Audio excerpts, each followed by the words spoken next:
Keributan antara seorang pengemudi ojek online dan juru parkir di salah satu kedai kopi di Jalan Sigura-gura, Kota Malang, Jawa Timur, baru-baru ini menjadi viral di media sosial. Insiden yang terjadi pada Rabu 27 Agustus 2025 dini hari itu diduga dipicu permintaan uang parkir kepada pengemudi ojol yang mengklaim tidak memarkirkan kendaraannya di area kedai tersebut. Berdasarkan unggahan salah satu akun Facebook, pengemudi ojol berinisial Y menceritakan kronologi kejadian. Sekitar pukul 00.30 waktu Indonesia bagian Barat, Y hendak mengambil pesanan di Kopi Studio. Ia menegaskan bahwa ia memarkirkan motornya di area Alfamidi dan berjalan kaki menuju kedai kopi.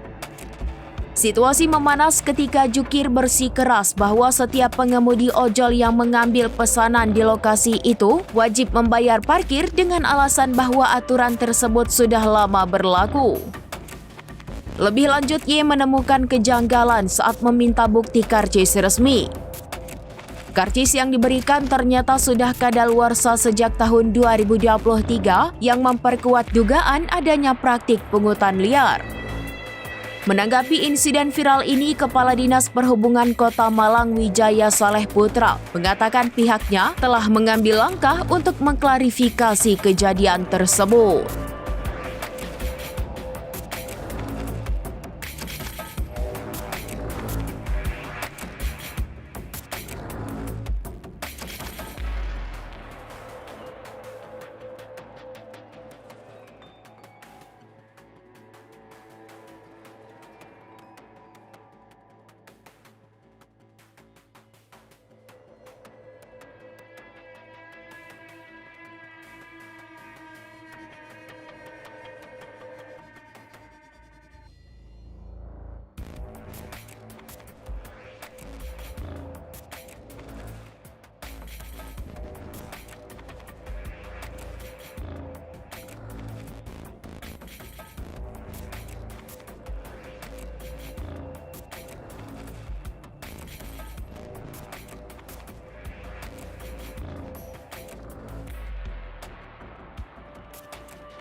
Download Tribun X sekarang, menghadirkan lokal menjadi Indonesia.